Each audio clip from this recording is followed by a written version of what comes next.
ครับในดินแดนล้านนาโบราณนั้นนะครับ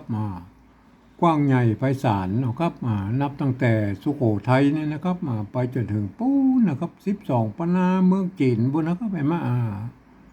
ยังมีหลายเผ่าพันธุ์นะครับที่อาศัยอยู่ในแคว้นนี้นะครับไปอย่างเช่นไตยวนไตละไตลือไตขืนไตยองนะครับ4-5เผ่าพันธุ์หลักๆนะครับไปเปิ่นใจ อักขระเดียวกันนะอักขระเขียนนะครับก็คือภาษาเขียนนั้นนะครับภาษาละนาเนี่ยนะครับเห็นไหมแต่แต่กำอูกำจ่าสำเนียงมันก็อาจจะแตกต่างกันพิเพี้ยนกันไปนิดๆนะครับฟังกันหูเรื่องอยู่นะครับเปิ้นกระทายทอดหลักวิชาภาษาละนาของเปิ้นเนี่ยนะครับมาตั้งแต่โบราณเนี่ยนะครับเห็นไหม7-8รุ่น10 รุ่นแล้วนะบ่ถึงมาเดียวเนี่ยนะครับเห็นไหมมาเดียวมันโหมันสูญกันไปหมดแล้วนะครับโหเป็นเผ่าพันธุ์ใดเป็นเผ่าพันธุ์ใดแล้วนะครับเห็นไหมเฮาเหียนหันกำอันนั้นบ่เขียนอย่างหนึ่งอันนั้นบ่เขียนอย่างหนึ่งกำนั้นเขียนอย่างนี้มันก็เฮาจะว่าเปิ้นผิดบ่ถูกก็บ่ได้นะครับเห็นไหมเฮามาวิเคราะห์กันตามหลักภาษาละนาเลยนะครับเห็นไหมก็ถ้ามันก็ถูกลักเนาะถ้ามันมีอันการเขียนทิ้งไว้นะครับของภาษาโบราณนะครับคนเฒ่าโบราณมาเขียนมามันก็เอามาอ้างอิงกันได้นะครับเห็นไหมวันนี้เราจะมีมาวิเคราะห์คำว่าเกิดนะครับเห็นไหมเกิดนะครับอันเราเกิดนี่เราเอาสะกดเขียนไปตาม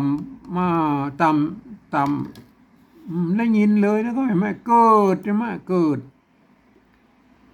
ก็ไม่เกิดนะครับเกิดมันต้องมาเกิดจากไม่เกิดนะครับไม่ไม่เกิดนะครับไม่เกิดไม่เกิดก็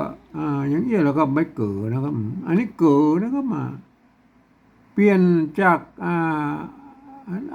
กันย้อนนี่ออกไปเหี่ยไม่เกิดนั่นนะเปลี่ยนมาเป็นตัวดะมันก็เกิดแล้วนะครับเห็นไหม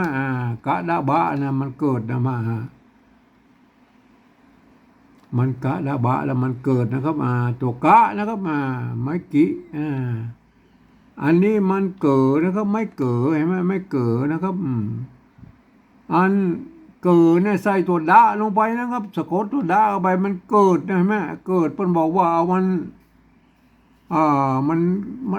โบราณมันบอกว่าถ้ามันจะยาวไว้ก็มันเอาตัดกันย้อนเนี่ยไปเยอะแล้วก็เอาตัวดาวไว้ลุ่มนี่เนี่ยเป็นเกิดนะครับเห็นไหมเกิดมาจากเป็นเกิดนะครับเห็นไหมเสียงเอกนะครับเห็นไหมเนี่ยก็ได้แล้วนะเกิดนั่นนะอันเฮาก็จะไปนึกว่าภาษาไทยบทเขียนอย่างนี้เขาก็จะเขียนตัวเปิ้นครับมันก็ไม่ได้นะก็เขาไปหันโบราณเลยนะโบราณพวกก็เขียนอย่างนี้นะไหมกรรมอย่างนี้พวกก็มีนะเปิ้นเอาตัวละตะแล้วก็มาสะกดแล้วก็เห็นไหมอย่างนี้เห็นไหมก็หันอยู่ในข้าวหงหินนะเห็นไหมเพราะตัวละตะเนี่ยมันสะกดแล้วก็เห็นไหมอันนี้ก็เกิดแล้วก็เห็นไหมเกิดเห็นไหมเห็นไหม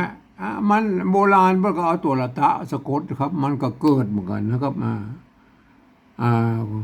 เป็นคนเกิดมาเป็นอย่างเกิดอย่างนั้นนะเกิดภัยเกิดฟ้าเกิดฝนเกิดอย่างมันเกิดนะเนี่ยเกิดเห็นไหมอันนี้มันก็เกิดนะตามที่เขาสะกดตามหลักภาษาศาสนานะมันก็เกิดนะครับ แต่โบราณมันก็เขียนมาอย่างนี้เพื่อเอาตัวละตะเนี่ยมันเขียนนะครับเพราะฉะนั้นเขาก็ไปจ้างว่าได้แล้วนะครับเห็นไหมมันหลักฐานโบราณมันมีเนาะครับเมื่อเปิ้นมีแล้วเขาก็หยวนนะครับก็เขียนได้อยู่2แบบนะครับโอเคนะครับ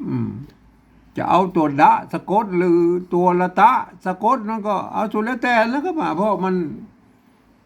มันแบบใดมันก็มีนะมีหลักฐานอ้างอิงนะครับแม่ทีนี้มันก็ไม่ยากนะครับเพราะว่าภาษาละนาแหละเพราะเฮาก็เอาหลักเกณฑ์กฎเกณฑ์ของภาษาละนาสะกดไปนะครับเพื่อมันเอาไว้พอเอกสารสำคัญเปิ้นเขียนทิ้งไว้ในโบราณเปิ้นมีเขาก็หยวนนะครับมันจะผิดจะถูกยังได้กับหมูอะไรโบราณแต่เปิ้นหลักฐานมันมีอย่างเราก็โอเคนะครับมันก็อนุโลมเขียนกันไปนะครับเพราะว่าภาษาละนามันยังบ่มีภัย กำหนดนะครับมันกฎเกณฑ์ไอ้กรรมนั่นอะกรรมกำหนดว่าต้องเขียนนี้เขียนนี้มันก็มีภัยกำหนดนะครับมันก็เฮาก็เขียนกันหลายๆแบบกันไปนะครับก็เอาโอเคนะครับเห็นไหมอันมันยากแต่มันยากตอนที่เฮาจะไปขยายความให้คนอื่นได้ฮู้ได้หานตัวนี่ก็อันนี้มันยากตัวนี้แหละครับเห็นไหมภาษาละนาของเฮามันเป็นภาษาที่มันตายไปแล้วนะครับเปิ้นบ่ได้ใจในทางราชการมาเมินแล้วนะครับเห็นไหมมันมีส่วนน้อยนะครับพี่เปิ้นอนุรักษ์รักษากันไว้นะครับมันนิดๆหน่อยๆเท่านั้นนะแม่ก็เขาก็โยนๆไปแล้วทีนี้มันเอาไปขยายความคนอื่นเพิ่นบ่ฮู้ได้หานตัวเนี่ยเขาจะต้องเอาภาษาอื่นๆนะครับมาเขียนนะครับภาษาที่มันใกล้เคียงภาษาอันล้านนาที่สุดก็คือภาษาไทยนะครับภาษาไทยนั่นนะครับเพราะว่ามันเกิดมาจากที่เดียวกันนะครับพ่อขุนรามคำแหงนะที่เดียวกันนะครับเกิดมาจากที่เดียวกันนั่นแหละครับมันแยกสายกันออกไปไม่ได้นะครับเห็นไหมมันก็อย่างว่านะครับการผมเองเนี่ยผมก็ได้ใจรับการปริวัติภาษาตามหลักการของสภาวัฒนธรรมมหาวิทยาลัยเชียงใหม่นะครับเปิ้นตกลงก่อนไว้ว่าปลายปี28นะครับเปิ้นตกลงกันไว้ว่านะครับการที่จะเอาภาษาไทยนะมาสะกดเขียนเป็นภาษาละนาเนี่ยนะครับก็กระทำได้อยู่3แบบหรือ3รูปแบบนะครับเห็นไหมแบบที่1เพื่อเอาไว้เขียนลักษิลาจารึกเอกสารสำคัญต่างๆนะอันนั้นเฮาบ่ถึงนะเฮาบ่ยุ่งแล้วนะครับเพราะว่าเพิ่นจะเอามากู้อักษรกู้ไม้เพิ่นเทียบมาบ่ตกหล่นเลยอันนั้นนะเฮาบ่แล้วเฮาบ่ถึงแล้วนะครับเฮามาถึงแบบที่2นะครับแบบที่2นั้นเพิ่นเอาบอกว่ายืมเอาอักษรไทยนะครับมาปรับเทียบเมื่อเป็นอักขระละนานะครับแล้วก็ประกอบกันขึ้นมากับแบบภาษาไทยเนี่ยผสมผสานกันไปนะครับบางครั้งนะครับไม้หรือสระมันบ่ตรงมันตัดกันก็สามารถบูรณะกำชับได้นะครับก็เอาหน้าตาเป็นแบบไทยเป็นหลักนะครับแต่เวลาอ่านนั้นท่านจะต้องนึกเสียว่าเป็นภาษาละนานะครับคนที่บ่ได้เรียนภาษาละนามานั่นบ่สามารถเข้ามาอ่านได้นะครับเอามาดูเลยนะครับเห็นไหม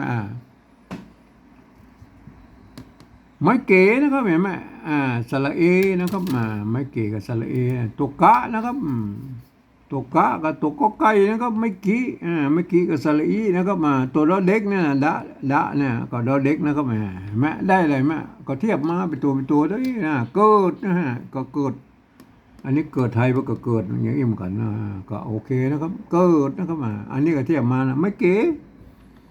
ตุกะนะครับเมื่อกี้นะครับอันตัวละตะนะครับเห็นไหมตัวละตะก็เอาตัวปักตักเนี่ยนะฮะอันเนี้ยเห็นไหมใส่เห็นไหมเกิดนะครับเห็นไหมเกิดเห็นไหมอันนี้ก็เกิดนะครับอันนี้ก็เกิดนะครับความหมายเดียวกันนะครับเกิดเหมือนกันนะครับเกิดภัยเกิดแรงเกิดลูกเกิดอะไรอย่างนี้มันเกิดหมดนะครับเกิดนะครับเกิดมันก็ได้แล้วนะครับแบบที่2เนี่ยมันก็ได้2แบบนี้นะก็อ่านว่าเกิดนะครับเห็นไหมเวลาท่านอ่านนั้นจะต้องดูนะครับไม่เกมตัวกะนะไม่กิตัวดะนะครับอันนี้ตัวละตะนะเห็นไหมต้องอ่านว่าตามหลักภาษาละนาอ่านว่าเกิดนะครับเห็นไหมทีนี้เรามาถึงแบบที่3นะครับแบบที่3นั้นหลักการเปิ้นมีว่านะครับฟังเอาเสียงภาษาละนาตำบลมุ่นนะครับเปล่งเสียงออกมาอย่างใดนะครับเห็นไหมหรือเสียงกระมู้นั่นแหละครับเปิ้นมาอย่างใดก็ฟังนะครับเอาหูฟังนะครับเสียงมันต้องพอก็ได้นะครับรับตาอย่างนะครับก็เอาภาษาไทยเขียนไปจะนั้นนะครับก็เอาภาษาไทยสะกดเขียนไปเลยนะครับเอามาดูเลยนะครับเห็นไหมเฮาฟังนะครับเกิดนะครับเกิดนะครับเฮาก็อันเกิดภาษาไทยบ่เขียนได้นะเนี่ยเห็นไหมเห็นไหมพวกเขียนนี่นะเกิดภาษาไทยอันนี้ภาษาไทยเกิดนะมันต้องไปเทียบนะครับมันต้องเทียบใช่ไหมนึกถึงภาษาไทยมันเขียนไว้ได้ก็แล้วกันนะเกิดนะครับเกิดเห็นไหมเกิดภาษาไทยพวกเขียนนี่เห็นไหมเห็นไหมได้แบบนี้เกิดนะครับเห็นไหมอันแบบที่2นะครับอันแบบที่2เฮาเทียบมาตามอันภาษาละนาที่บทเขียน หลักฐานไว้ในโบราณนะครับก็เกิดนะครับเกิดตัวหนึ่งสะกดด้วยตัวดอเด็กนะครับเกิดตัวที่สองนี่สะกดด้วยตัวไอต่อบักตักนะครับเห็นไหมอันภาษาละนาพวกก็เหมือนกันใช่ไหมพวกก็เขียนได้สองแบบนี้เห็นไหมอันตัวแรกเปิ้นสะกดด้วยตัวดะเห็นไหมอันตัวหลังเปิ้นสะกดด้วยตัวละตะเห็นไหมก็เกิดเหมือนกันนะครับความหมายอันเดียวกันนะครับเห็นไหมของเนาะหมู่เฮานะครับไปช่วยค้นหานะครับคิดค้นไปค้นนะครับไปดูหลักฐานอย่างโบราณนะครับพวกเขียนว่าอย่างใดนะครับก็เอามาอ้างอิงกันนะครับครับวันนี้ผมก็ขอบรรยายเพียงแค่นี้นะครับ